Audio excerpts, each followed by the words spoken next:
Hey folks, Clint Powell here. This is During the Break. Let's do this.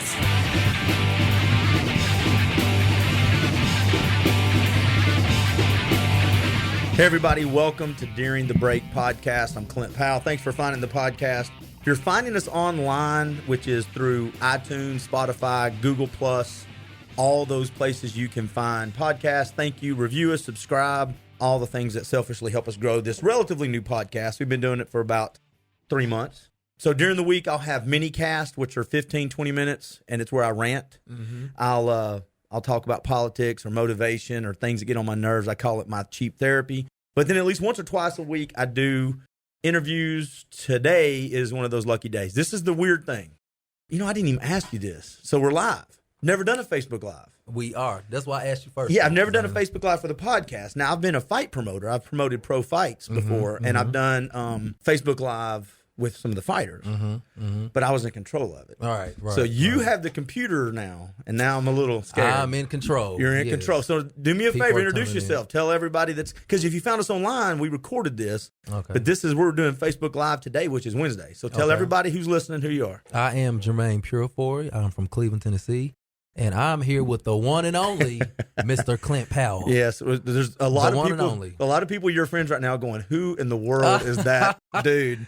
People know who you are. People know who you are. Well, here's the good thing, and I said this to you before we came on the air. First of all, thank you for doing the Facebook Live. Oh, absolutely. I appreciate it. Hey, everyone. What's up? Tuning in. I don't know what. There we go. Before we came on, we were talking about doing each other. You know, you're coming in because you have a certain notoriety, and you said that people locally know who I am a little bit. And we're doing the Facebook Live, and it goes out on Friday, and all this is good stuff. But I wrote down some stuff when we were talking, and I was explaining to you why I started the podcast. Mm-hmm. So I'm going to say it to you so our listeners and viewers can hear it again. I did radio for years as far as hosting. Mm-hmm. I've never been the creative editing guy. But I've realized that most of the good conversation happened when we'd go to commercial break. Yeah. That's when people kind of feel free. Yeah. They don't have that 12-minute time restraint getting to the next commercial. So I said, why don't we do a podcast where when somebody says something interesting, you can explore that conversation because we have no time restraints. Mm-hmm. Have you done a podcast before? I have. Yeah. Done several, you know. Oh, have you? But all of them have been very different. Some people is very structured, and then some are just very free, you know, just talk. This is what this one is. You know, so I like that much better. Well, and I've been lucky to have some really good conversations, people that a lot of people know because I'm interested in asking questions. Yeah. And so I started, just in full disclosure, you sang the national anthem at one of my pro fights. Yeah. And you were talking beforehand that somebody had told you that you were going to stand over to the side. Okay, no, I thought I was going to stand. Okay, so I sang at this boxing match, which is, you watch it on TV. And I think it's so cool. What happened was I had my microphone like off to the side, and I thought, well, I'm going to be the voice that's heard but not seen. Right. Mr. Powell comes, and he's like, no, I need you to climb into the ring. And I was like, what? Oh, like, yeah.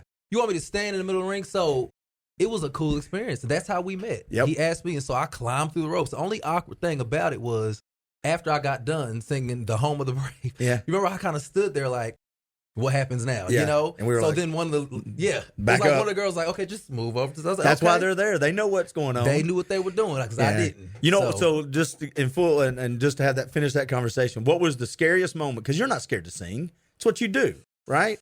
I mean, I get nervous. But getting in and out of the ring is always my scariest time. Yeah. Because I promoted and I fought a little bit. So I'm always worried I'm going to be the guy that trips on the ropes. Did that ever cross your mind? Were you like, just don't trip on the ropes, man? More so just don't look awkward climbing through the ropes. Like I climbed through the ropes and I feel like I was like the girl coming out of their TV ring. Well, I moved the whole side, this whole side of the audience, you know, so I'm thinking I look really awkward climbing through the ropes. And because I did not know when I was supposed to leave, so that's the biggest thing. But the singing part, I mean, that's scary. Listen, the national anthem is always, I think any singer. Isn't it hard to sing? I've heard from singers, it's a very hard song to perform. I mean, it can be because, I mean, especially when it's a cappella like that, which I've done that many times, well, nothing's happening and everyone's listening to you. So you don't want to mess up the words. And I mean, you've seen people really jack up the national anthem. So there's a bit of anxiety that comes along with that, you know? So yeah, no, that was the scariest part of it all. One of my favorite, and there's a couple of videos out there that have gone viral, is when people sing the national anthem and they mess up. Yeah. but then the crowd gets in and helps them. Have you seen those? A lot of baseball games, like somebody will forget the words. Mm-hmm. And I think it was a teenage girl or a boy I saw. I can't remember what it was. And it may have been a minor league ballpark, but they just totally went blank. Yeah. And you could see them looking up at the crowd like, I got nothing. And as soon as they did that, the crowd jumped in, started them, and they finished it together. And I thought that was cool. Because that's the American thing to do. Well, it's a good human thing to do, too. I've never experienced that, and don't say knock that. on wood, I don't want to. We're going to edit that part out so karma doesn't hear it. Yes, please. All right, so here's the cool thing, and I told you this. We talked about your stint, and I've got your bio right here. I'm a scribbler, so I write things down like a doctor writing a prescription. Okay. But I've got this long bio, and there's 4 or 5 things I want to hit on. Okay. But before we do all that, tell everybody, because you have people that know you, and they know you love to sing. I have people that know me. They don't know much about you. So you went to Lee College. Yes. Right? Tell everybody a little bit about your music, how you got into it and why. I'm a church kid, so started in church. Right. I'm a PK, I'm a pastor's kid. So we didn't really have much of a choice, so I started, my love for music really developed in the church. Getting involved in it, doing it as coming to Lee University, being in Voices of Lee. Shout out to Danny Murray and Voices of Lee. Real quick, what is that? Voices of Lee is an acapella group, acapella ensemble at Lee University, 16-member acapella ensemble, and we competed on NBC on the Sing Off back in 2009, I believe. And so that man, Danny Murray, he's the guy who helped me understand music, taking it from being a hobby to saying, do you really want to do this as a profession? And so he really helped develop my skill, because otherwise it was just school choir and all of that is important and stuff. Right. But it's like, that's fun, and doing it in the church, like I said, we didn't really have a choice. At least we didn't, the pastor's kids. So, but getting under his direction and learning from him, I learned what it took. He prepared me for the professional world, understanding that music it's a job. Is that how you make a living now? Singing? Mm-hmm. All right, so we're going to do full-time musician. The good thing is, when it's a podcast, we don't, like we talked about, we don't have time restraints, so I can start wherever I want to. You listen, this is your show. That's right. Whatever you want to do. I want to start with one of the coolest things that you just did. Okay. I mean, I'm not going to wait to the end to have part of the good. I'm eating some cake before the meal here. Do it. Tell me this. Do it. What did you just do? You just got back from out of the country, which I think is one of the coolest things ever. Yeah, I just got back from Japan. I have, for the past almost 2 years, I was the lead singer for the Impressions, the infamous Impressions, Rock and Roll Hall of Fame Impressions. Yeah. Curtis Mayfield and the Impressions, huge artist. I mean, so much history. They reached out to me through, here again in the music world, is who you know and who knows you. So same as in the business world. Yeah. So they, they connected with me, and they were on their farewell tour, The Road to Retirement. But they were without a lead singer. So my first response was, do you know how old I am? Is this going to be a problem? Because they've been doing it for 60 years. 60 years. And what did you do with them? You didn't open or not? You sang lead. You sang lead. Lead. I was Curtis Mayfield, not Curtis, because nobody can be Curtis Mayfield. I get what you're saying. Singing because like I said, it was Curtis Mayfield and the Impressions. So it was man, I had to step into that role, and it was a lot of pressure, but I was up for the challenge because I was so honored, so honored to be a part of their, like I said, their musical history. Was it you were part of the full tour or? Full tour. And what did that include? How long? We had a U.S. leg, then we had a U.K. leg, and then we ended off recently with a Japan leg. So how was that received in Japan? Oh, the best. Really? Listen, I tell this to a lot of people. I often didn't understand when entertainers say that they like going to other countries because the reception, the amount of feedback that you get. Not that it's not good here in the States, but man, people in other countries, they love our music. Well, they don't live in the culture. We live in the culture of the United States every day. And so it doesn't matter if you're talking about being poor. Yeah. I mean, if we think you're poor here, go to countries that are poor, right? And you'll see poor. There you go. And if you go somewhere else, you think you live in the culture. When you go there, the culture's magnified. So I can imagine if you're coming there and you're on stage, but I'm in America. I can see concerts all the time. You go over there, it's a big deal. It's a huge deal. Yeah. I didn't think anything could top. We went to the UK last year. We went to London and Blackpool, and it was just it was crazy. And I was like, nothing can top that. Japan, like, really, whole nother level. Because people there, there are people who can barely speak our language, but they still know the lyrics to the songs. Isn't you know that what I weird? mean? Power What was of the music. size crowd you were singing to? Would they? Oh man, we sung at the Union Chapel in London, and we sung at the Winter Gardens Theater in Blackpool, and then we were at Billboard Live Tokyo and Osaka in Japan. So pretty Pretty good neat size. venues. Yeah. Pretty neat venues. Places that I wouldn't, as Jermaine Purifory, I couldn't get there on my own. Right. But because of being a part of this amazing farewell tour with the Impressions. So how did they find out about you? David Anthony. Okay. Shout out to David Anthony. I have to say people's names. He was the music director. He and I have done some gigs around town over the years, and but he does the cruise ship thing now. But he was their music director years ago, and they were like, "Yeah, man, we're trying to find a lead singer." And he said I was the first person that he thought of. He's like, "I got the guy for you." Wow. And but when he reached out to me, he was like, "Yeah, the Impressions need a lead singer." I'm like, "Oh, cool. There's like a cover band named the Impressions or something." He was like, "No, like the real like." So did you know Impressions." about them before you, or I mean, did you research them and find out, or were you already a big fan? Listen, because you're young. I know. I've been a huge Curtis Mayfield fan. I'm an old school dude at heart. You know what I'm saying? Like, especially when it comes to music, I always appreciate what has been. I've got a 14-year-old daughter who the other day, I cannot remember what we were talking about, but she said, "Thanks, by the way." And I go, "What?" Because I make her grow up old school. Yeah. Old school everything. R&B, because I'm a blues and jazz guy, but rock and everything. And one of her favorite songs, and some of you people my age are going to be mad that I call this classic. It's not, but Casanova. Yeah. So she loves that song. She loves that song. She goes, "Yeah, I love that old school stuff." I went, "That's not." I guess it is old but school. It is old school to her. Well, it's right. old school to me now. It's well, 20 see, years here's old. The thing. With that music, when you think of the Motown era and stuff, that is what I learned. Well, I mean, there's a lot of things I learned, but one of the main things I learned from them is longevity. And I learned so much. Listen, I would sit on the plane, or we would sit backstage, and I would listen to them tell all these stories about people that they know personally. They toured with Aretha Franklin. They toured with Aretha. They toured with Gladys That's one of my Knight. daughter's favorites, Aretha Franklin. Yeah, she loves it. I do too. Rest in peace to her. Yeah. They toured with the they talked about how they had a friendly competition with the Temptations, how they said they would play pranks on the Temptations, but it was friendly competition. On the stage, we're going to box it out, no pun intended. But then afterwards, we're going to all hang out, go out to eat. Right. They talked about Smokey Robinson and Marvin Gaye and all these different people so I got a crash course in what longevity looks like. When you get firsthand knowledge right there, too. It's not like they're saying, "Hey, a friend of mine used to do this." They're talking about what they did. What they experienced. Did you, and this, I know it's still true today, but back when you watched the old videos, the dance moves and how they moved and all that, was that all part of this deal? Oh, yeah. It was like homework, dude. Like, I had to study all of that, because I knew, because of my age, the big age difference. I mean, it's like, talking to your grandparents. And they knew their stuff. Yeah. Oh, yeah.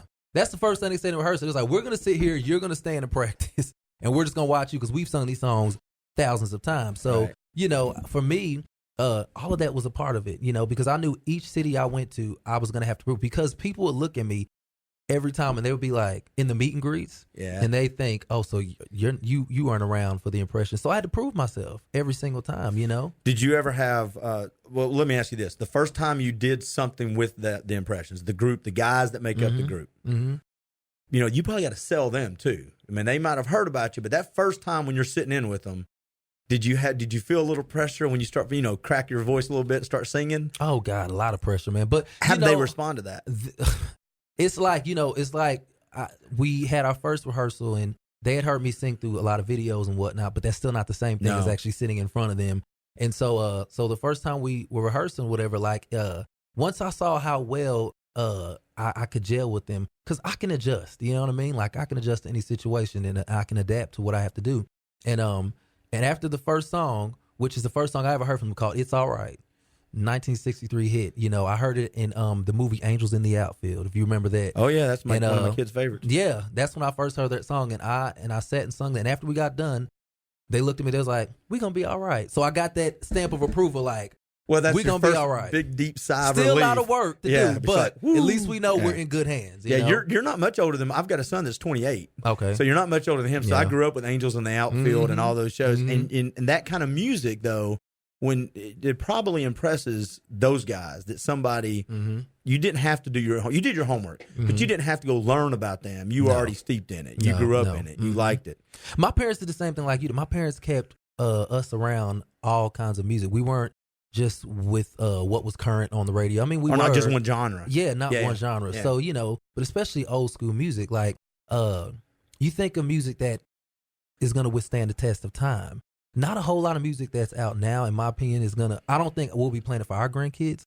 Because it's right now it's so much about having a hit, or you have a lot of it's just like what Danny Murray, speaking of, he would say it's a fad, it's for a day. You know what I mean? And so whereas you have these songs that I can sing, I wasn't even born, and then I look at these audiences of people who come to the meet and greets with the original vinyl records, and they can still sing every word, because they told me, they were like, you got to know all the lyrics, because if you mess them up, they're gonna know. Absolutely. You know what I mean? So if you ain't on your stuff, trust me, they'll sing it for you and be like, yeah, Youngblood don't know how to sing our music. He don't belong in our era. Right. It's about longevity, substance. I had this conversation with my kids, two parts of that. First of all, they always saying, oh, I love this new song. And I'm like, that's either they're using part of an old song or a remake. And I'll be, what do you mean? Yeah. I'll go to YouTube and look up something. And they'll be like, I'm like, yes, you're welcome. You're welcome, kiddos. And then my daughter, who, we have a lot of musical conversations. We do lip syncs with each other, because, she's 14 and I'm trying to be the cool dad. Right. And she said in the past, she said to me, I don't know. She goes, when I get to be your age, I'm not sure I'm going to sit back and when a song comes on, have the same feelings you have. And she was pointing to me. Yeah. Because, I grew up with, you're listening to either Al Green or Van Halen or AC/DC, whatever your genre is, whatever the music was of your time, it takes you back to a moment. Yeah. Yeah. And whether it's listening to it with your mom or dad or listening to it with your girlfriend or your buddies, whatever the moment is.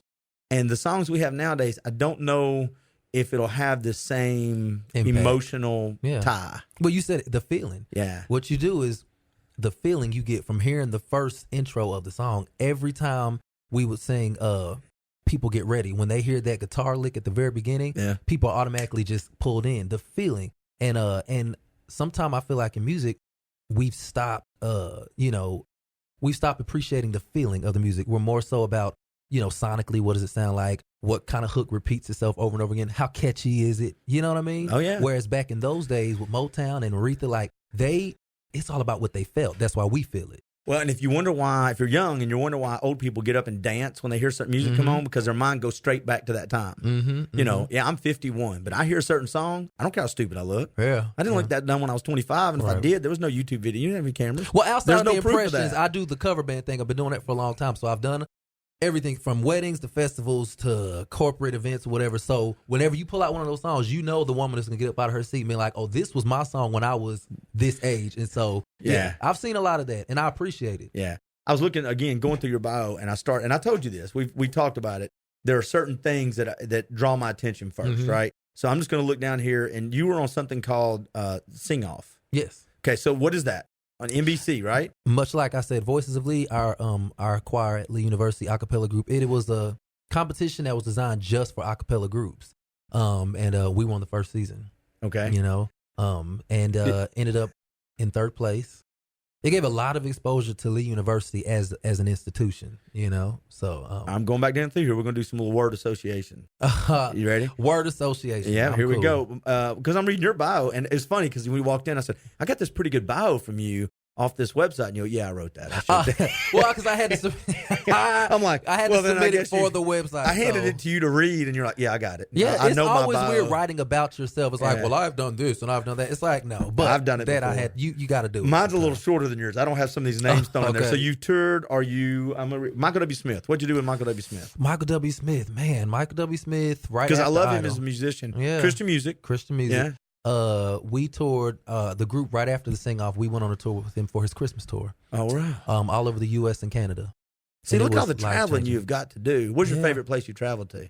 Japan. Oh, really? Because it's the most recent? Hey, listen, man.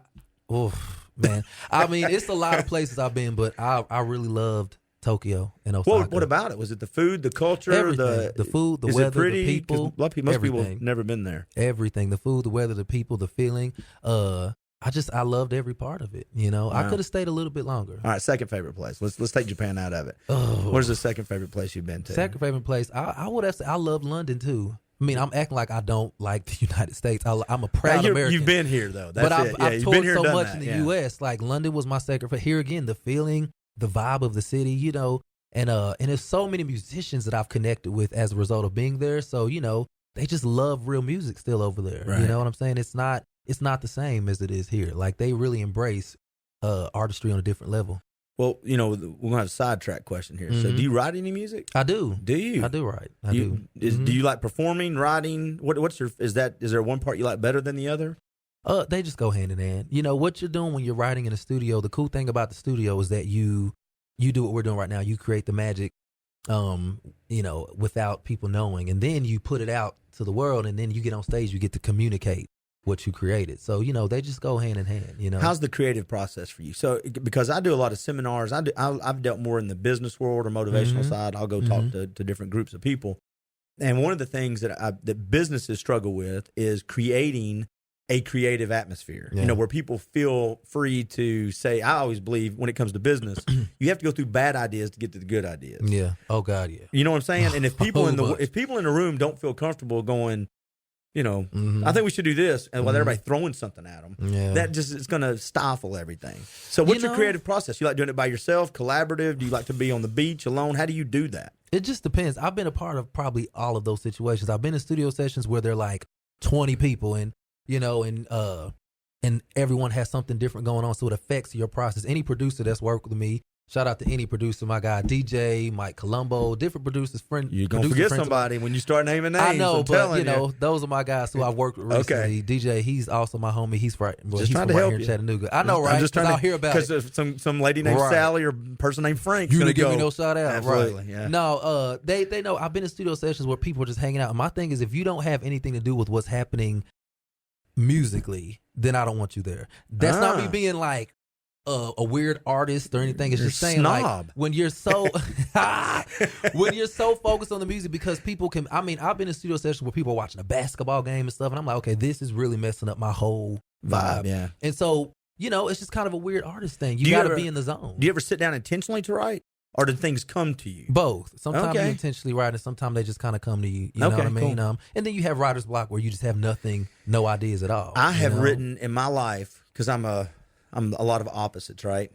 I've probably written 50 or 60 poems. I like writing poems, and a couple of them could be transferred over to songs if you want to. But I like so a lot of times, I would say every time something's ever come to me, it's come to me. Right. I've never gone looking for it. It's a moment with my kids or a moment outside, something, a death, something happens, right? But you said it. You never went looking for it. Never went looking for it. That's the way it is. How I am as a performer, when I'm on stage, I never try to work hard to create a moment. When I look at some people who are trying so hard to create a moment, because early in my career, I would try to do that. Yeah. Let the moment happen. Because That's can hard, try to. Though. It is hard. But the thing is, if you truly, my desire is to connect. You do this. Connecting with people is my passion through music, and just in general. I love to connect with people. So if I want to have that connection, just let it happen. People will read you on stage. They'll read if you're just here. I've been there where it's like, oh crap, I'm just here for background music. So guess what? They're gonna treat you like because you don't want to be there. So guess what? They're not really interested in you being there either. I've got a friend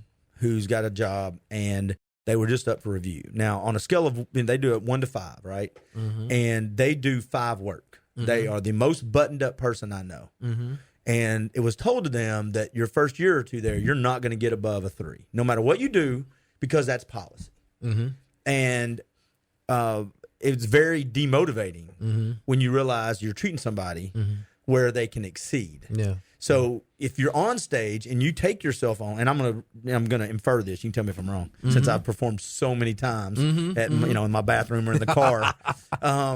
But I would think if you assume that you're only the backup singer and you're not important, then that's probably going to come across. You almost have to assume I am just as important as everybody else. Not in my ego, but in I've got to be spot on with my whatever I'm doing, because you're contributing. Absolutely. To the overall experience. Yeah, it's a team effort. Yeah. Like if the guitar player is not, then, all things work accordingly. You know what I mean? And because I've been in situations where I've been the front man, but I've also been the background singer or whatever. I've been both. I've been in the background. I've been a part of situations where I'm one of several lead singers. And then I've been the guy that's been way out front, like the impressions or whatnot, so it's just, but the job never changes. Everybody on that stage plays a very vital role and very significant to the whole. It takes a village. It's funny when you're sitting there talking. I come from more of I like sports, a lot of sports, and the reason I like sports is because I can't sing.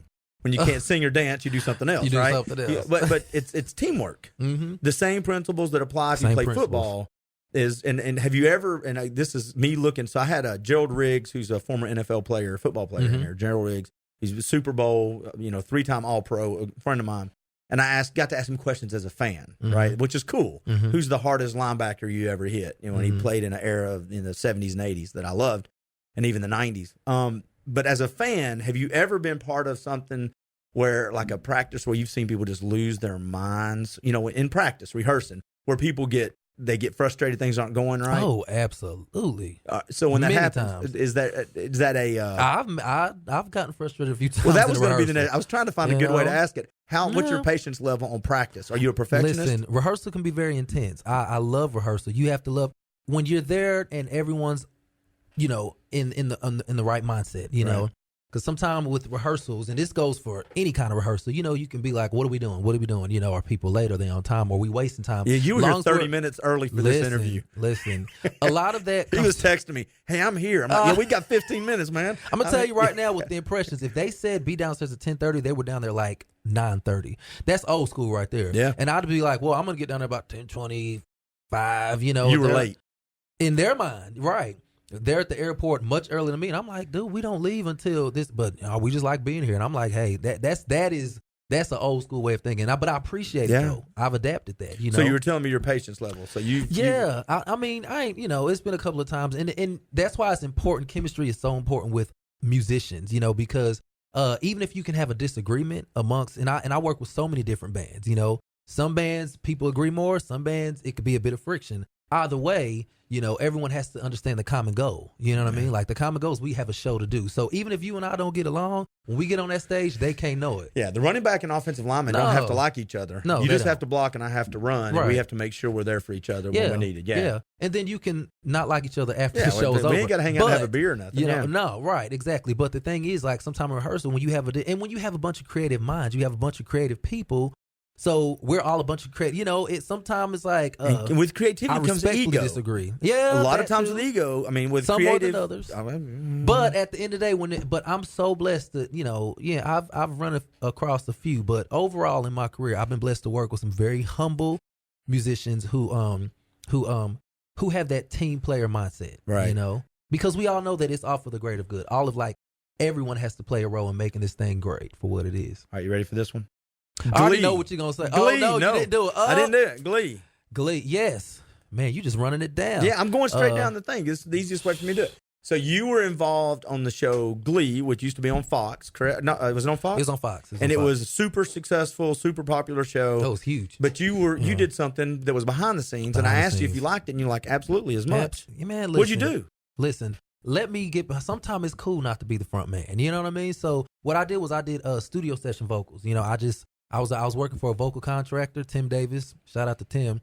He hired me. I came out to L.A. I was never moving to L.A. I was out there for a few months for work for season 3 of the show. And I was just doing studio vocals, man. So what does that mean though? So when you say that behind the scene to a guy like me, when I'm watching the show, or if my kids are watching the show, whatever, we're watching the show and we see it, what are you doing behind the scenes when you say studio vocals? Are you singing? Yeah. Are you doing sessions to help people? Yeah, you're part of what's happening. You're the vocals with no name. Okay. A lot of what you hear, is a lot of studio session singers, people who do studio work professionally, providing a lot of those. Are you interacting with the actors at all? No, there's no interaction. There was only one thing where we got a chance to do that. It was at the Trevor Project at the end of 2011. And they were present. I'm reading that right there. Yep. The Trevor Project. You wrote it right there. See, man, Trevor Project. Man, listen. Wow. Well, hold on a second. Yeah. So it says Scream Awards, right? The MTV Scream Awards. Yep. Yeah. And the Trevor Project providing background vocals for Grammy Award-winning singer Mary J. Blige. Yes, indeed. And that's another great singer. So what this is? Is that what you're talking about right here? The Trevor Project, Mary J. Blige did the finale. She sung Bridge Over Troubled Water, and we got a chance to back her up. Wow. I didn't get a chance to meet her.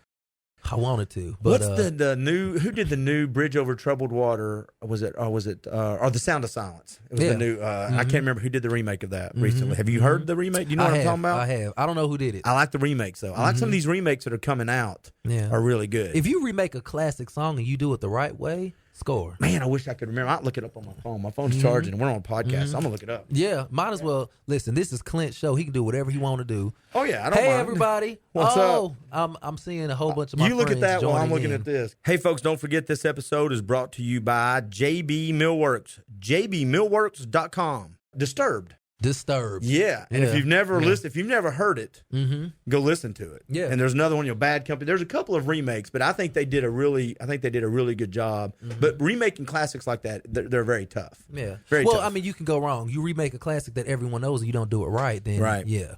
But if you do it the right way, you can actually connect with people, because Bridge Over Troubled Water, like, it's such a well-known song with a great message too. It's weird though, because I picked up on something you said. You tell me if I'm wrong. You did backgrounds for Mary J. Blige. We did the Trevor But you never met her. We didn't get a chance to meet her. Again, I'm a fan, right? So I'm hearing what you say, and I'm like, I would think, and again, it's technology. You don't have to be with somebody to do the backups. No. Recording. But as a background singer, like here again, I have much respect. Like I said, I've done background vocals. I still do background vocal gigs, so it's just, you still play such an important part. I'm going to tell you what I respect the most about her. She walked into the sound check, and I guess they had us too far back, like on the stage. Because this was just for the Trevor Project. Because it wasn't like a tour.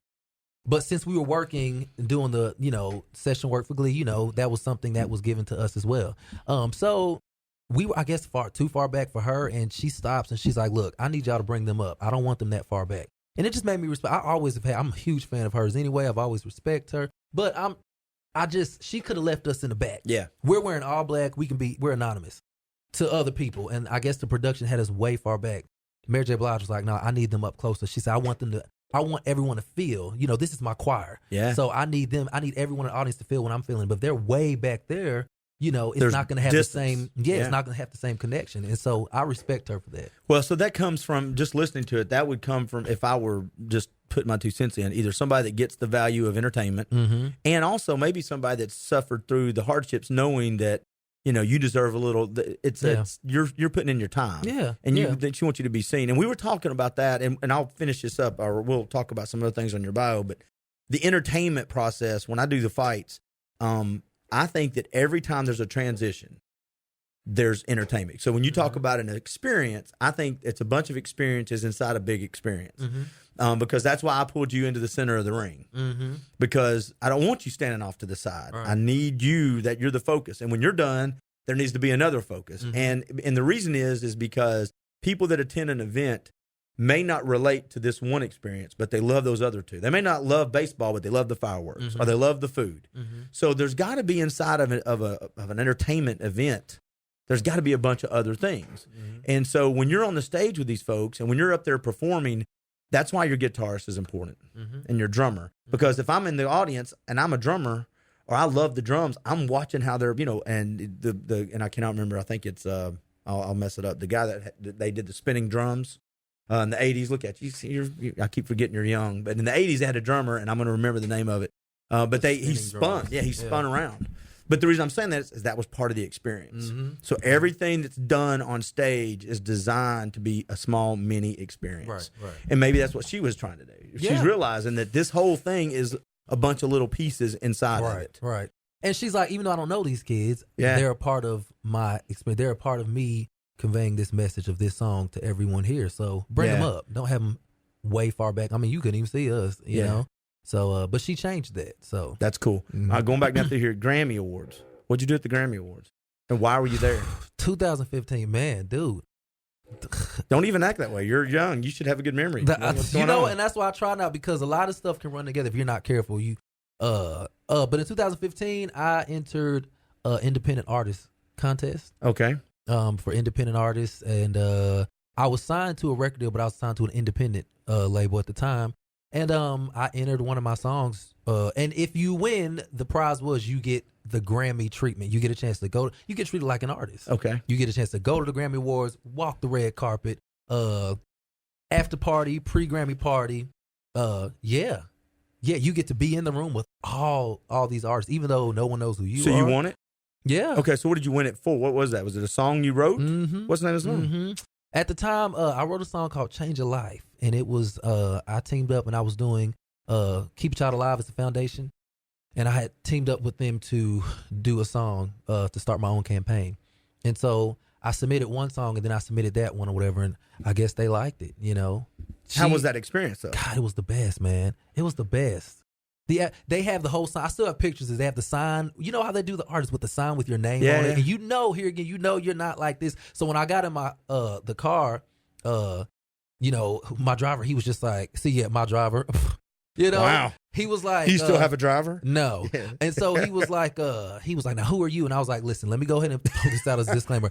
I'm not anybody. I'm not like nominated. And the funny thing is, people are like, Jermaine is nominated for a Grammy. No, I'm not. I won the Grammy competition. I'm reading the thing you wrote. No, you didn't put it nominated. Good job. No, but people interpret it because it's like I said, my song, I won that independent artist contest, so I was given the artist treatment. Right. Where you get to stay at the Beverly Hilton with all the artists. You get to go to the Clive Davis pre-Grammy party. And you get to see all these stars, and be in the room with them. And then you get to go to the after party and be at the Grammy Awards. You get to feel like an artist, So Did it make you want more? Oh.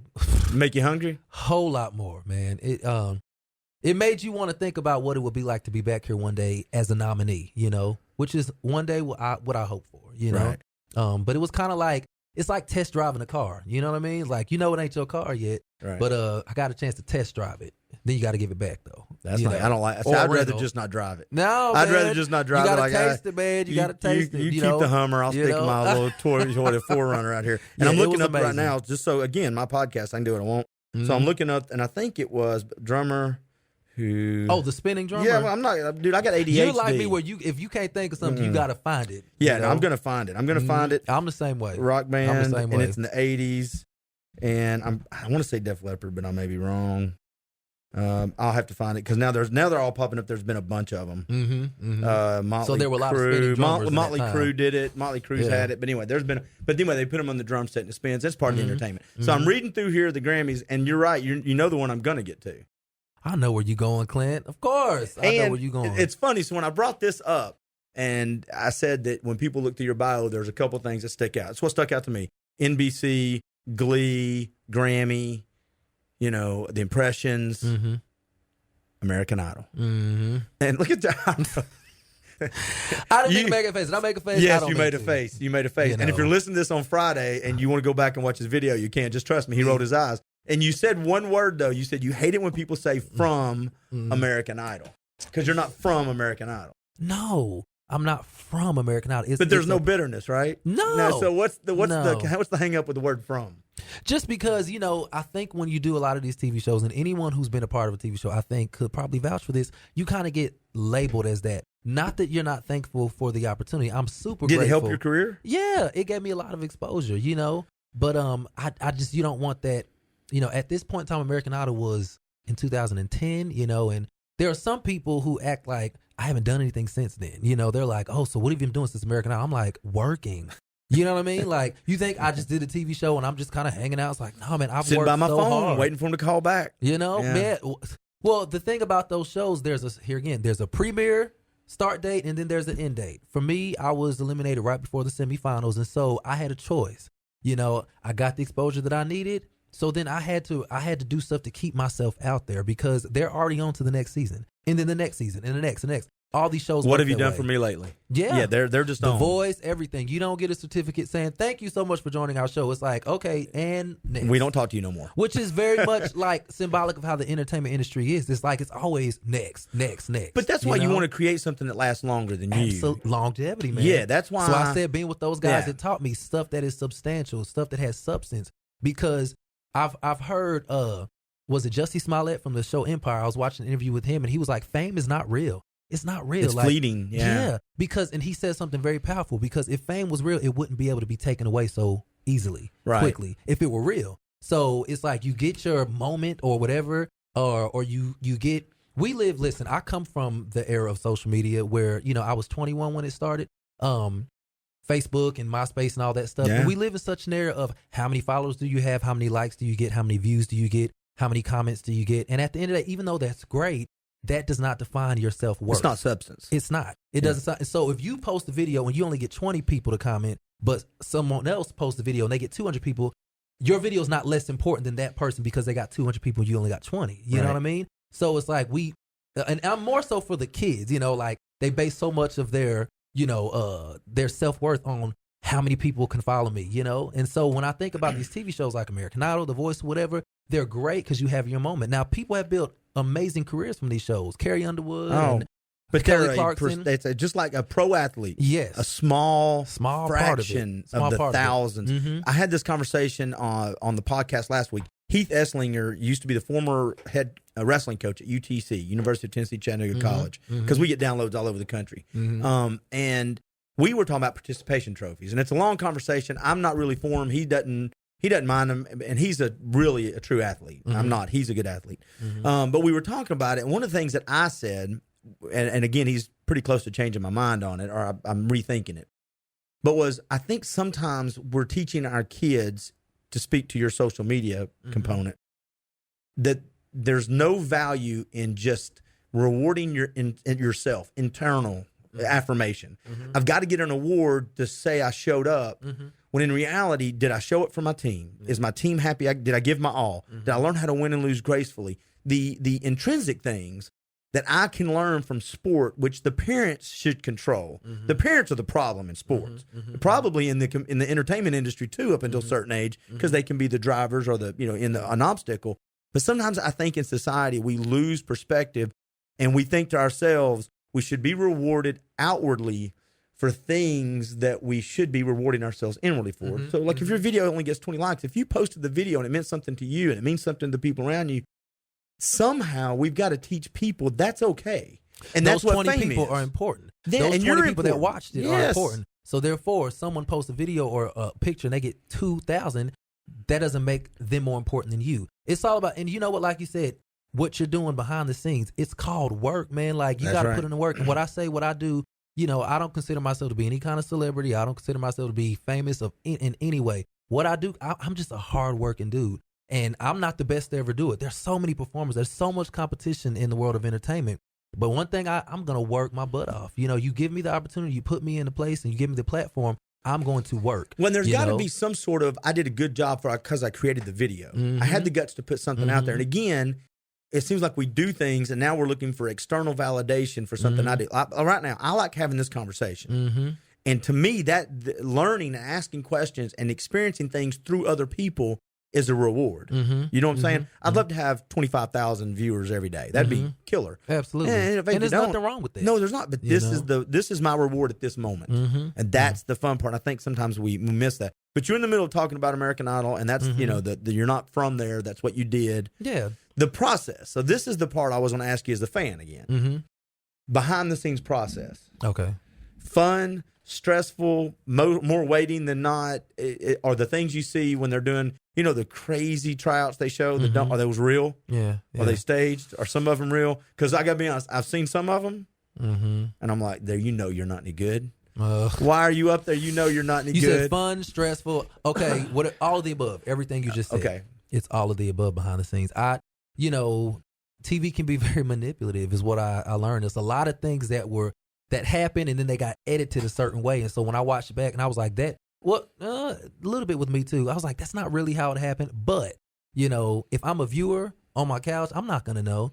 And, that's why I'm asking you. I get the inside scoop a little bit. Yeah, I think you watched once we got down to the semifinals, or right before the semifinals, I just noticed a thing happening. They started pairing us like with anyone who was similar to you. So like, for instance, you being like kind of guy, if there was another guy kind of like that, he kind of had the same kind of style as you, whatever, singing, they started pairing us together. And I was like, I started realizing, I said, oh, they're starting. It was like, we're not going to choose both of you. So if we're weeding y'all out. Yeah. We've got all the country singers, or, you and you. And I started seeing how they started kind of grouping us together to someone who we may be similar, because it's a cast. They are casting a TV show. So therefore, you cannot have the same two people. You don't need two characters the same, that are alike. And so I kind of but I didn't let it get to me, because I still was like, I'm here to sing. But I noticed how, there was a little bit of like, let's put these two together and see what happens, because at the end of the day, it's only be one of them that we pick. Did you notice, again, and I ask questions, you don't have to answer them. Did you notice that there's a favoritism?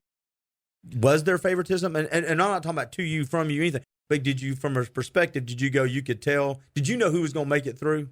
In your brain, man. But because of me being a fan of American Idol, I know how these things kind of work, just even as a viewer.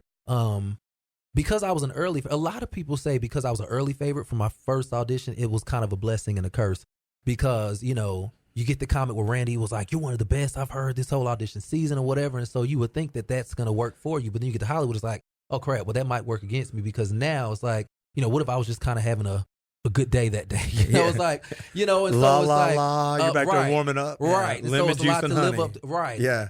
It might have been a lot to live up to. And so, but you get to Hollywood and you hear all these incredible singers. It's like, oh, you know what I mean? So, and then I watched some amazing singers get cut.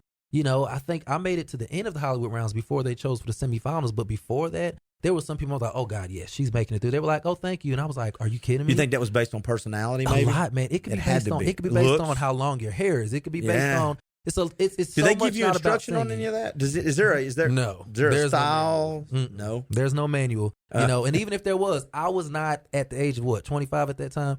I was not trying to figure out. I just wanted to sing. You know what I mean? I was not trying to figure out, well, how can I manipulate this process to, so it's just, I felt like, so it's favoritism.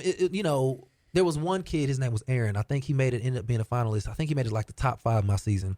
He was like 16, 17. And I know they always like to have like a young contestant. Yeah. The cute kid or whatever. And he had Again, forgot they're his casting. Words. Absolutely. Yeah, they're casting. He had forgot his words. Simon says, if you forget your words, we're going to stop and you're going home. Of course, I watched several people forget their words. And I was like, well, they made it, So this kid, he was like 16 and he forgot his words. And I remember having a moment with him in the hallway.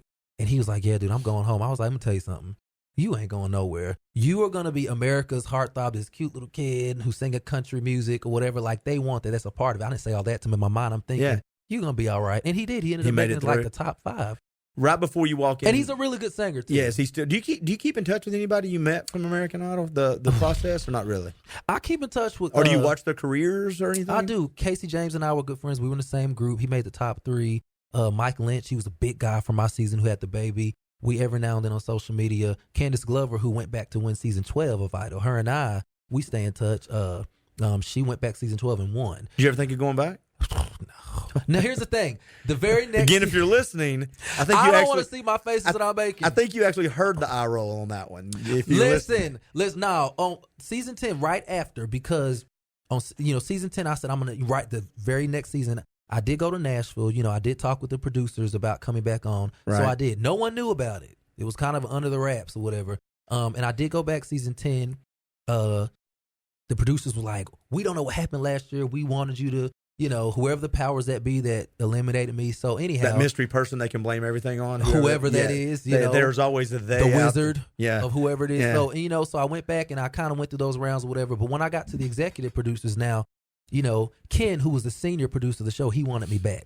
But the other executive producers, they were like, look, but you have to understand, they were changing the judging panel and everything. They wanted new faces. Who was the judging panel for you? Because it was the last season of like Simon and, Randy, you know what I mean? Was it, who was the girl at the time? Was it Paula? Diaguardi? No, Paula had left the season before. And then Ellen came on as a guest judge for our season. That's the only season she did, Ellen DeGeneres.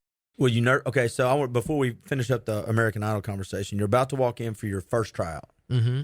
You've performed your whole life. Was you super nervous at that point, or was it just another thing for you when you were going in front of those 3? Or is that how it really works?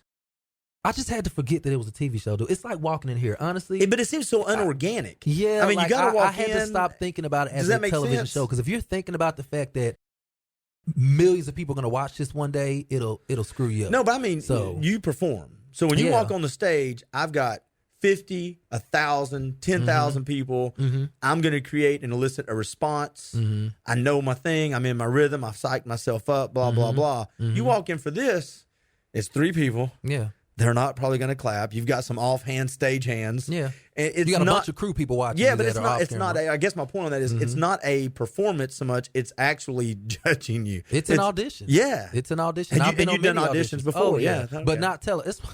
Dude, it's another thing that's so funny. People afterwards were like, after I got eliminated, they were like, oh, you understand rejection happens. I was like, listen, I've experienced so much rejection. That's just the only televised. And I don't consider it rejection. I got to a really good spot in American Idol. It's just when they got to where they were casting the show, X. So I've been in a situation where you audition for casting directors or whatever, and nobody's smiling. Nobody wants to look you in the face. Yeah. You don't even have a name. You have a number. You know what I mean? So your number is such and such. Thank you for coming in today. So with American Idol, I walked in and I just had to think about it. I was very aware of the cameras being there, but I just didn't. It's like us sitting here and just being Can you hear the recorded. other people performing in the other room, or do they get okay? Oh. A little bit. You know. Let me tell you what helped me. They took a dinner break before. And I was so mad at the time, but I think it really helped me. Before I went in, and my family was there. Shout out to my family. If anybody has ever watched my American Idol audition, y'all see my daddy fell out in the floor. My mama was jumping. She had her ponytail stuff. My brother had his dreads. My god brother, Duran. It was just a fun. Dude, my family was so lit at that audition, man. We had so much fun. But I remember I was about to go on next, and they come walking out. It's like, okay, we're going to take our dinner break. The judges are hungry. I was like, no.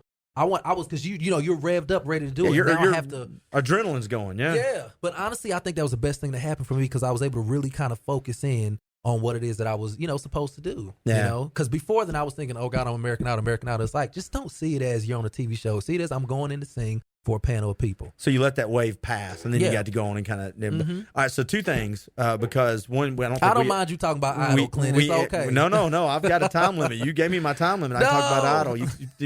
He don't see. He's got a stopwatch over here somewhere. Right. So did you learn something from Idol? I sure did. What did you learn? What are the lessons you learned? And then the second question, because I'm going to forget, I'm old. When you get to be over 50, you get old, you forget things. You ain't old. So here we go. The second thing is you never answer my questions about the crazy performers. I want to visit some of the performers you looked at like, there's got to be, I want to hear some of those. Well, let's talk that You first. pick which one you want to do. Let me tell you, my season was a season of pants on the ground, dude. Y'all remember, you remember the pants? Pants on the ground, pants on the ground. That was my season. He's a real person. He's real. So he wasn't manufactured by the American Idol executive producer. I think that is genuinely who he is. Listen, some of these people show up with these crazy outfits and stuff because they know the show is looking for ratings. Yeah. So some people I think are like, maybe gaming, you trying to do something for TV. Yeah. But some folk, I'm like, oh no, that's really who you are. Like that's how you are. You pants on the ground. Way, And then they got a whole bunch of people outside, their family and friends, celebrating it. So that's why they think that what they're doing is good. I was lucky enough to be raised by parents and went, no, we're not going to do that. Oh, me Why? too. Because you're not good at that. Yeah. Go be good at something different. My parents let me try sports. Yeah.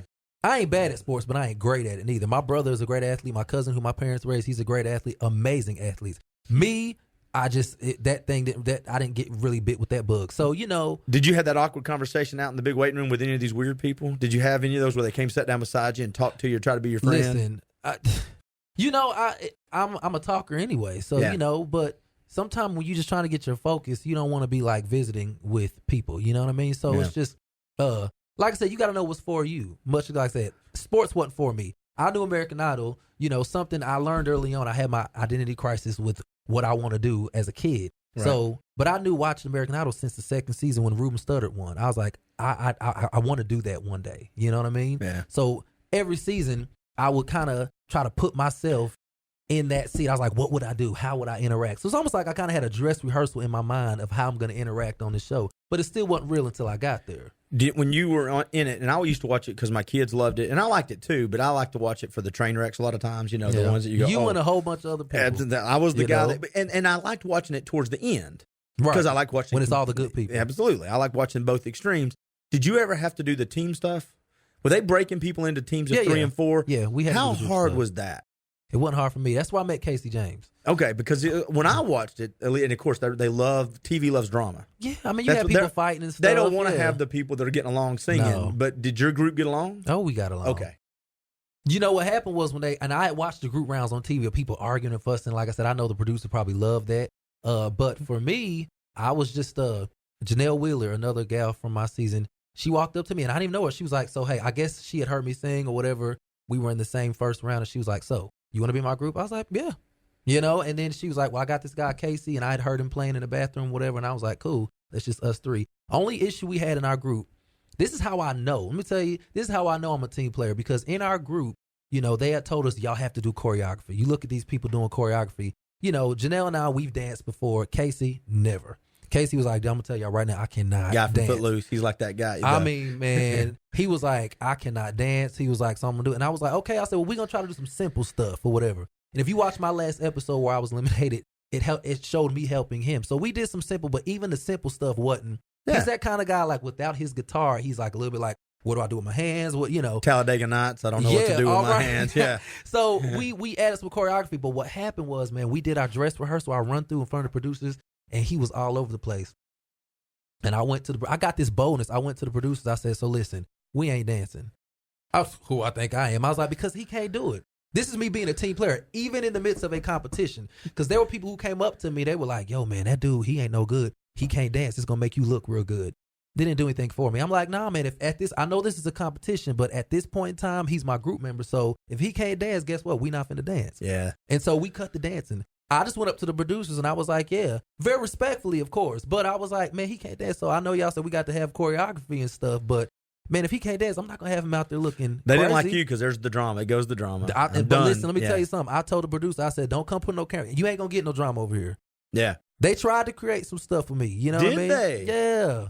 Man, but I wasn't going kind for of it. Sprinkle some stuff in there. It's like, really. They want to pit people. Listen, it's fun TV. It's fun for us as viewers to watch. So what's the lessons? What's the stuff you learned either vocally, professionally, TV? What's some of the things you took away that you think makes you a better performer, singer, or just overall entertainer? Well, what I learned was you get one shot.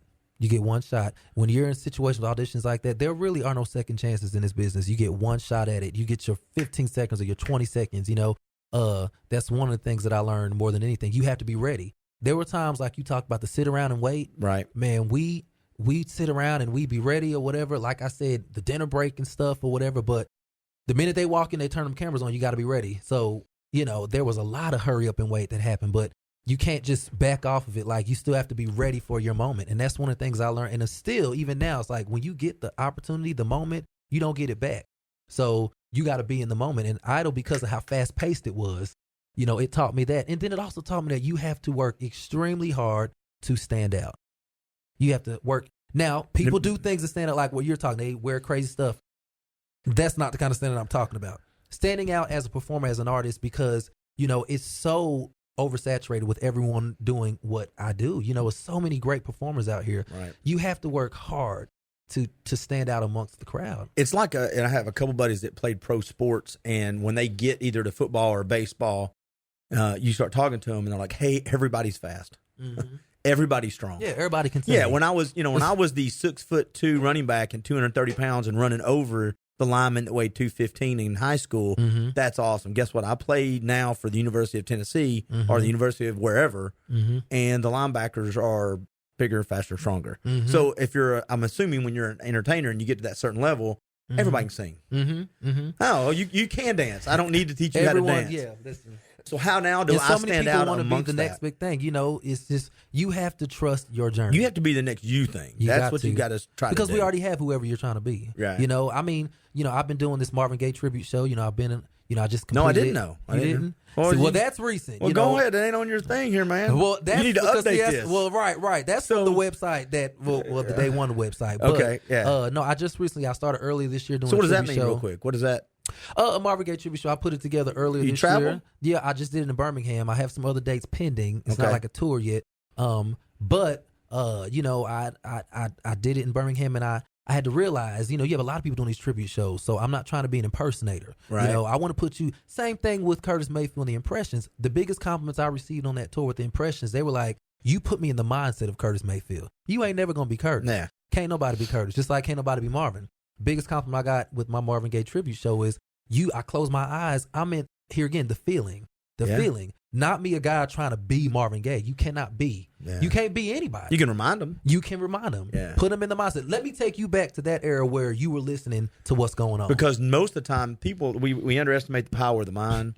People, don't take this the wrong way what I'm about to say, but if you really truly take people back to that time, they're hearing Marvin Gaye anyway. You know what I'm saying? Yeah. If I'm in the crowd and I grew up with Marvin Gaye or I grew up with Al Green, whoever you grew up with, and you start singing and I truly close my eyes and I start hearing that music, I'm hearing Marvin Gaye and I've got the sun on my face and I'm 21 again. And so when you do that, as long as you don't mess it up, as long as you don't get in the way of my experience, it's our job to give them an experience. Yes, to absolutely. give them and create an experience. For the people. Yeah. Do you get nervous? Oh, absolutely. How do you handle that?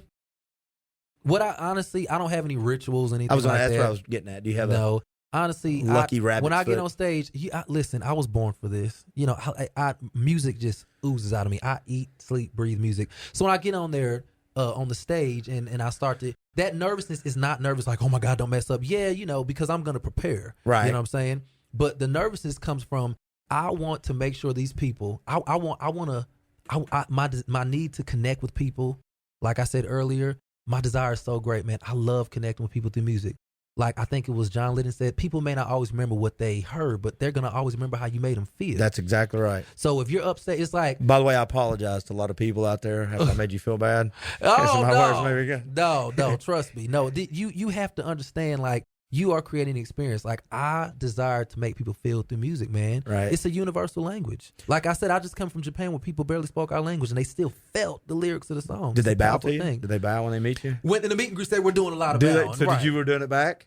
Yeah, I just making sure. I didn't want to be rude. I guess it was the thing to do, so I just bow like everybody else. Hey, folks, don't forget, this episode is also brought to you by Team Monteith with Keller Williams. Find ChattanoogaRealEstate.com. So you love music, right? Mm-hmm. So what's on your playlist? What's your default? I got a day, I'm driving around, I just need to, or is it determined by your mood? Man, it's a bunch of old school music, dog. Like, it's a bunch of old school music. A lot of Motown, a lot of early 90s R&B, a lot of jazz. You know what I'm saying? Like, a lot of big band music. I love big band. I do too, yeah. Gospel too, you know what I'm saying? I love, like I said, I'm born and bred from the church, you know, so that's my roots or whatever. But yeah, and I do listen to a lot of what's out now. It's just, I'm very, very selective. Well, who do you like now? What is somebody out now, a song or something that you like now? I like Daniel Caesar. Daniel Caesar.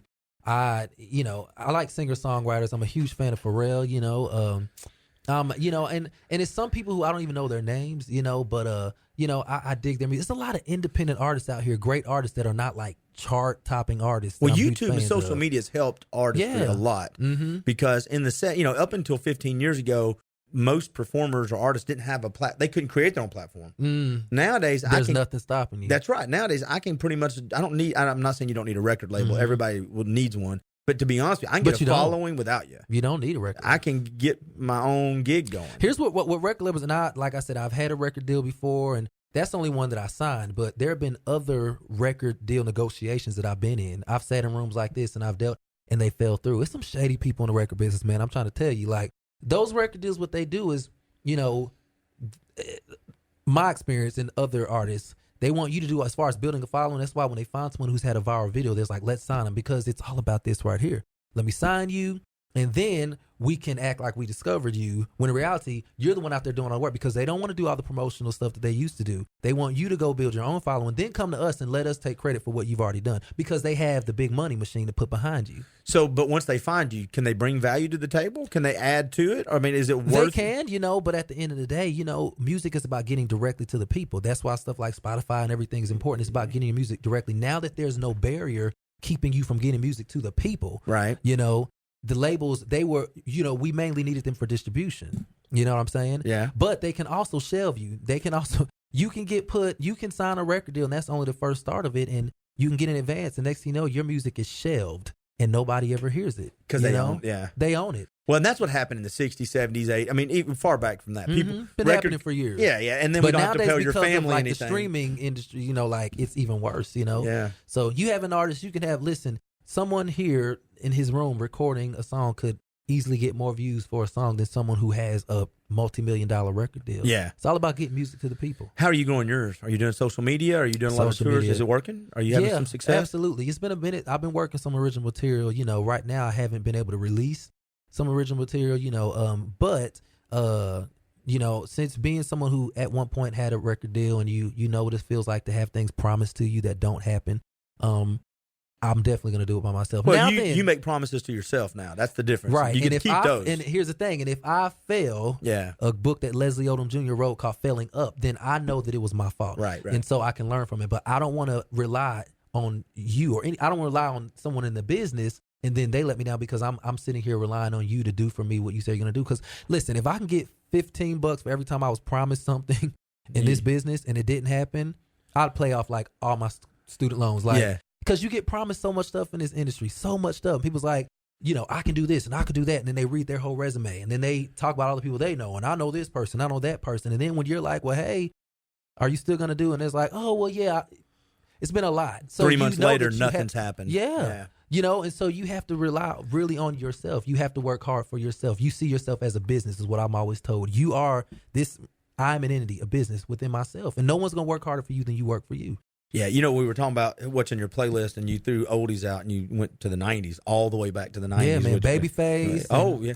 Levert and Full House. Yeah, man. All those guys, Brian McKnight. I still listen. Basically, that's old school music to me. Oh, yeah, I get it. Yeah. But nothing against what's happening now. It's not much music when I'm listening to the radio that I'm really moved by. And you know Bruno Mars, of course. I do love him. Okay, well, here's why I like him. Bruno. Some of the songs he sings, I think he does intentionally to remind people of the old 80s and 90s. Bingo. Because some of the songs he sings, he'll start playing, and I go, that sounds like... Bingo. And I think he does that to remind people. I don't think he's trying to steal He put them. us back. What I just said, I put you in the mindset of Marvin Gaye. I put you in the mindset. I'm not trying to be them. What he did, when you hear Finesse, I'm thinking Teddy Riley and the whole New Jack Swing era. You know what I mean? Yeah. Like he put you in the mindset of what that music sounded like. Jimmy Jam and Terry Lewis. You know, and all those people like. So we're reminded of the 90s. About to break out with Jam. Yeah, man. We might go here in just a minute. Come on. And you can jam to that because there's barely no words to that song. You can just jam out all day. All day. Yeah. All right, so we're going to wrap it up here in just a minute. Tell me, though, what's next? Like, because you say you're making a living at singing, right? Mm-hmm. And you've got the Marvin Gaye thing you're doing, and I know you're doing corporate events and stuff, but are you wanting to write more music? If you look a year or 2 years down the road in your world, what do you want to have happen? Yeah, I'm writing now. You know, the goal is to be able to be doing my music full time. You know, I get paid to interpret other people's material. Like I said, when you get in a cover band thing, you can kind of get locked into it because you just don't want to feel like you're a human karaoke machine. Because sometimes it's like there's not one genre I haven't. But you need done. cash flow. It pays you, you know. And so if I'm getting paid to do jazz, and I'm gonna do jazz, I'm getting paid to do country. I've done country, man. I've done all sorts of genres, and so. But a lot of times, when you try to go in the studio to do your original material, because you've done so many different genres, it's like, okay, wait, who am I? Because that's a good in one point. show, you can go from Prince to Frank Sinatra. I've done it, you know. And then you're like, just think of the big. I'm a Frank man. I'm Harry Connick, Michael Bublé, all of them. And then you can jump to a Bruno song. It's like I've had all those genres and different artists thrown at me. Because I feel like a So who are you sometime. then? If I was going to ask you, do you know where you've settled yet? Here's the thing. Who I am, when it comes to me doing my own music, it's all about what feeling I can bring. I've eliminated all because there's so many labels in this industry. It's like, are you a pop singer? Are you an R&B singer? Are you this? They got to put you in a category. Exactly. Yeah. But those are created by people in the business. Like, I don't chase that. I chase the feeling. Like, so when I write, if I feel it, because I've written some bad songs, I'm like, nobody will ever hear those. But it was me trying to chase. Somebody will. Right, somebody will. But it was me trying to chase what's popular, you know, what's catchy, or what I feel like is going to be, what's going to cut through. When in reality, I don't feel it. And if you don't feel it, that's something you learn in church. With the old mothers of church, it's like, if it ain't hooked on the inside, people gonna know that you don't mean what you singing about. So when it comes to me and my original material, everybody just noticed he just pointed his finger like that. A little aggressive, you know. Listen, that's the way they did us. But that's my dad did a lot of that. You got a lot of this. Oh no, I got that too. Oh no, Mama, you watching? Don't get it twisted. You know, I got a whole lot of that too. My dad might watch if he knew what Facebook was, but he probably doesn't know. Yeah, my what dad don't have no Facebook is. Facebook. My mama know we got whooped. Oh, you know? So anyway, you were talking about if you don't feel it. So if you don't feel it, are you feel like you're still looking for you? No, man. Let me tell you what's happening. What I realize is those artists that I look up to the most, like Stevie Wonder and Prince and Michael Jackson and Marvin Gaye and all, they never were in a box. They just wrote what they felt. You had Michael Jackson who's doing the moonwalk, but you also have Michael Jackson who could write songs like "Heal the World." You know what I mean? Like, so when we put ourselves in a box, it's like, what is it that I want to say? What message do I want to bring? As opposed to what genre do I want to, I want it to be? You know, I don't have to put a label on it. It's the feeling. You're tempted to, in life, and I talk to my son, it's like everybody thinking they got to go to college. Not everybody's meant to go to college. Yeah, it's not for everybody. And that's okay. Education is a lot more than school sometimes. But it's almost like you end up using the definitions that other people created and then think, I'm going to think outside the box with these 9 definitions. In reality, I just took somebody else's box and now I'm trying to fit into it. Instead of going, I don't have to be R&B, I don't have to be jazz, I can be the message. But so I'm going to go back and ask you the question again. Are you still working on that? I'm still, that's always a work in progress. Okay. Always a work in progress. Always a work in progress. As far as but here again, finding what you want to say. Finding music that lives on. Have you ever put together an album? I haven't yet. No. Do you have songs you would put on an album? I do. I have one-off singles. I've been a part of other people's albums. You know, I've been a part of album releases as a band member. Right. You know, the corporate band that I tour with now, back in 2009, we did 2 albums, and I've been a feature on other people's albums. And for me, I've just done singles, So yeah, but how many do you now have to put an album out? They don't make albums, but I mean, what? At least 9 or 10. At least 9 or 10. Do you like the sound of vinyl? Yeah, I love vinyl. I had this conversation with that's a throwback. David sound. Carroll, who does. I know David. Yeah, he does a show, Vinyl Express. And we were talking about the difference of vinyl and digital. I love digital; it's clear. But if you hit an old vinyl out there and you hear that scratch, that's how I grew up. CCR on a Saturday cleaning the house, a little down on the corner, start spinning. I'm like that sound. It just takes you right back. That sound does. So, have you given yourself goals on this? Have you said, okay, in the next 2 years, I'm going to have an album? Yeah. Or is that just something you're kind of letting float? I'm just letting it flow, man, because you can't force art. You can't. And when you do it, you're not happy with it. Do you have habits? And we're going to wrap it up here in a minute. Lots of them. And good ones, though. The reason I'm asking that is because successful people, I have found, almost every interview I have, I try to ask people, do you have certain habits that help you be successful? In other words, do you get up early, do you go to bed late? Do you have quiet time? And I think it's important for other people to hear, because not everybody's going to be a good singer, or they're not going to be, Gerald McCormick, who's a Tennessee state representative. Most of us are just getting up every day to go to work, and we never stop to evaluate our own habits, and kind of realize that I can be the best version of me, and we feel like I'm just floating. But then we hear people like you who have got this drive, and I like for the people that listen to the podcast to be able to go, oh, that's something I can do. Do you have things that you have in place to set yourself up for success? Yeah, man, and it's all up here. It's a mindset, consistency, hard work, and what I do is you got to have a balance. Be your own be a critic of yourself. You know, not beat yourself up. You know what I mean? Like there are some people like you always beat yourself down. Like before, if it's something that I feel like, whether it be a performance or a song or something, I was like, I'm gonna be the first to say, okay, you can do better. Like what I realized, I hate when people say, once I get there, there is no such thing as there in anything. Well, not just music, like in life, we are always progressing. So when it comes to me as a musician, I'm always a student of music. So my habits are me still being a student. I just went to McKay's and I just bought like a book on like music and like piano and music and singing. I still take voice lessons. I go to Vanderbilt University in Nashville, and I take vocal therapy. You ever heard of a guy never ever get to the point where you're just like, okay, I'm good. I'm finished. No. Yeah. No. You ever heard of a guy named J.J. Gray and Mofro? Mm-mm. Oh, before you leave. Mofro? J.J. Gray, before you leave. As a matter of fact, if you're out there in this world that he's created, whatever it is, go check out J.J. Gray. Mofro. Oh, that dude is. I'm gonna let you listen to music before you leave, and you'll be a fan. Okay, cool. Because you talk about writing songs. I'm always trying to find new music. Oh no, you're done. And if somebody out there has heard him and listened to him, they'll tell you too. He's bad. He's a bad man. He comes to Chattanooga about once or twice every other year. Okay. Cool. In different venues, but he's is Mofro the name of the band? Or? No, it's this guy he sings with. There's a guy that he sings with, and I saw him at Track 29 here in Chattanooga. They used to have that. They've shut it down since then. Yeah. But I went. I don't. I have kids. I had kids at the time. I still have kids, but they were younger, so I didn't get out that much. But a buddy of mine, him and his wife went. He said, "Hey, why don't you come?" I said, "All right." I get down there. He's one of the few bands that size. He had a small horn section. When you have your own horn section and you're singing the blues and R&B, and it's just, man. Ain't nothing like a good horn section. Shout out to all the horn sections I've ever performed with. Some really cool horn players I've got a chance to perform with in different bands, and they've all been great. Do you like the Frank Sinatra type? Heck and yeah. the Harry Connick? Absolutely. Okay, so here's a question for you. So I'm always going to, this is fun. I'm about to wrap it up, but me and my daughter play this game all the time. Frank Sinatra, Harry Connick, Michael Bublé, Dean Martin, all those people, right? You got a favorite one of that era? Frank, the man. He's the man with the golden voice. And Dean Martin's pretty good. Now, too. I'm a huge Nat King Cole fan as well. Nat King Cole was. But Frank, man, he just man, they said he'd walk in there do it in one take. Like his voice just brings you in. So nothing against the other one. And I like Harry Connick.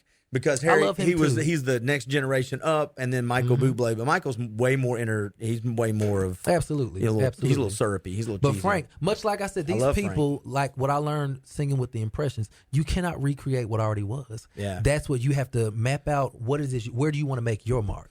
But we can pull influence from those people because those people we're still talking about them right now. Oh yeah, and many of them have passed, and their legacy of their music is still living on. Yeah. So I asked you what was next, and you said you're doing the Marvin Gaye, and we didn't finish that up. So what's going on? How can people find out more about you? If I want to find out more about you, hear you sing, if I want to see you in person, what do they do? Where do they find you? I'm very active on social media, Facebook, Instagram, and it's just my name. I don't have any cool stage names or anything. It's just Jermaine Purifory. I like my name, So I just, find me on social. I still do Twitter, as well, and I'm working on revamping and building my website. As far as what's coming up, I'm gonna continue to develop the Marvin Show, whatever. We've since obviously ended the tour with the Impressions, and I'm still on the road with different bands. I'll be out with my corporate band next week in Baltimore, Louisville. What's whatever. the name of the corporate band? Is it Day One? That's where that's it. Day One. That's where you got it from. So if you want to find out more about it, you can go to Day One. Is that pretty? Go to Day One website. Was there a big letdown after you finished the Impressions thing? I mean, it seems like it's a big game and the game's over. Well, here's the thing. In your world, nothing you're like, can compare. Well, it's so funny you ask that because nothing compares. Like that's just the level of history. Like I said, the amount of history. You were telling me you love that better than the American Idol, any of that stuff. Yeah, because the amount, like I have a spot in history. Like I'm always known as the former last lead singer of the Impressions. Like that's just an honor. So yeah, it's hard to. But at the end of the day, this is what I told them. Unlike them, they're retired. They can go home and live out the rest of their days. Jermaine got to keep working. Are they going to help? Are they going to stay in tune with you? Absolutely. How many people? Real quick, the people would be surprised at this. How many people does it take to put on that show?